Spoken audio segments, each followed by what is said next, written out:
Hi, Jurgen. Hi, John.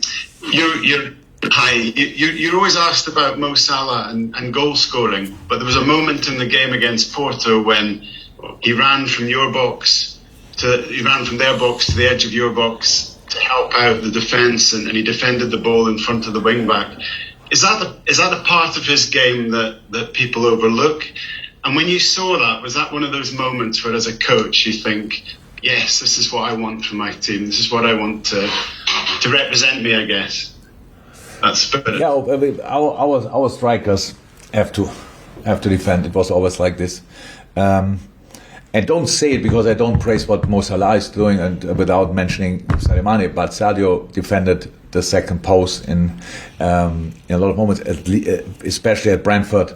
We had to defend there on that side. So we need the boys there. We know what Bobby and Diogo are doing in the sand and stuff like this. Yes, you are right. This is one of the moments when I see Mo chasing back, winning the ball. It's for me a great sign for a good game, and meanwhile, even for him, it feels really good. It's not that he thinks, oh my God, why do I have to run here? So it's really like, no problem. Because a lot of things we changed, obviously, for the better of the strikers, how flexible we are offensively, stuff like this. That's a risk you take. That means there's a moment when neither the midfielder nor the right back is exactly in the position where you would expect them to be, which is good for the offensive part, is not so good for the protective part, and that's why then the boys have to chase back pretty long, but they have the speed for it, so why not? But yeah, it's one of the happy moments in a game, to be honest. Okay, thank you, Jonathan. Joe Bernstein. Jurgen, Manchester City don't play with an ordinary number 9, we know. What sort of challenge does that give you? Oh, we don't do that, so ask them. So, yeah, it makes not... Look, it's last year already most of the time like this, and then Ilkay Gündogan arrived like 500 times in the box and scored from close range. So I thought, okay, how is that possible? So that's not... Yeah, if football would be that easy, that there's just a number 9 mark him and then they cannot score, that would be really great. So it's the decisive area in and around the box where City traditionally, at least since I'm in England, always have enough options. Which number they have in their back is really not important. They bring in players in all the moments. The wingers are similarly influential like ours are. So means I don't know how many goals City scored in close range with a square ball in the 6-yard box. So you would think to play against City, the whole world is defending against City. So there's one area where always a defender should be, or more than one defender, that's in their own 6-yard box. But in the end, they just square a ball, and the second post is one completely free. And that's not because all the other teams are dumb. It's because they do that really well. They pass the ball in the right moment. The positioning is close to perfect, so that's why it works out that often. So I know now they didn't score 500 goals, and the whole world is talking about they need a number 9. Yeah, imagine they would have a number 9 on top of that. So yeah, it's a luxury problem. Let me say it like this. Okay, last 2 questions: David Lynch and then Richard Jolly. Jurgen, the exemptions we were talking about earlier are obviously contingent on players having been double vaccinated. Now, there's a report that came out this week that suggested only 7 clubs in the Premier League have got over 50% of their players vaccinated at the moment. I just wondered, do you play any role in sort of convincing players to get their vaccination, particularly as now there's a sporting reason as well as a health one, to convince them? Good question. Yeah. So we have, I think I can say we have 99% vaccinated. I didn't have to convince the players. It was more a natural decision from the team. I can't remember really talking to a player in a 1-1 situation and explaining him why he should, because I'm not a doctor. So what I would give, like I do in a lot of other situations as well, I would give my advice, but it was not necessary. So it was not necessary. But in general, I know. Meanwhile, it sounds like we are not allowed to give people advice. So where did I get the knowledge from that I think it makes sense to get a vaccination? I called doctors, which I know for years. So and I called them and asked them, what do you think? What should I do? That's how I usually work. When you don't know about anything, you call a specialist. So and the specialist tells you, from my point of view, I would tell you this or that. And that's why I took the vaccination, obviously, because I'm in an age group where it is obviously not that easy anymore, where it could be tricky, and I was really happy when I could get it. So, but I don't understand, maybe I'm a little bit naive, but I don't understand 100% why we are not allowed to give advice. So why it sounds like if I say I'm vaccinated, and other people say, how can you say you're vaccinated? How can you tell me I should be vaccinated? I explain it for myself. A little bit like drink driving. Means we all probably were in a situation where we had a beer or two and thought we still could drive.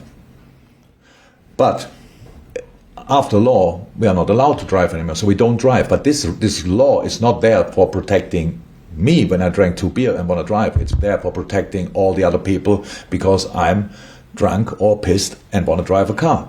And we accept that as a law. So we all know that alcohol is bad for our body, but we still drink it. But it's not good for our body, but we still drink it. With the vaccination, we assume it's not good for our body. Even all the specialists out there say, or most of the specialists, nearly all of them, maybe there are some specialists out there and say alcohol is good for the body, I don't know. But most tell us the vaccination is the solution for the situation in that moment. And that's for me exactly the same. I don't take the vaccination only to protect me. I take the vaccination to protect all the people around me. And I don't understand where that is a limitation of freedom. Because if it is, then not being allowed to drink and drive is a limitation of freedom as well. But we accept that. But the other one, who definitely leads to massive problems if we don't sort the situation, we do like it's a limitation of freedom. That's not allowed. How can you tell me? We are not allowed to ask people if they are vaccinated. But I'm allowed to ask a taxi driver, are you drunk? And he said, well, I don't have to tell you. And I said, okay, then I don't drive with you. So no problem. If I show up in the office, I'm drunk, so then I can go, they can send me home or they can even sack me. But we are not allowed to ask people. I might be really a bit naive, but I don't understand it. I just don't understand it. I got the vaccination, yes, because I was concerned about myself, but even more so about everybody around me. If I get it and I suffer of it, my fault. If I get it and spread it to somebody else, my fault and not their fault. So that's it. And again, we are vaccinated, the players, nearly all, pretty much all, and that's it. Okay, thank you. And final question, Richard Jolly. Hi, Jurgen. Just wanted to ask about centre-backs.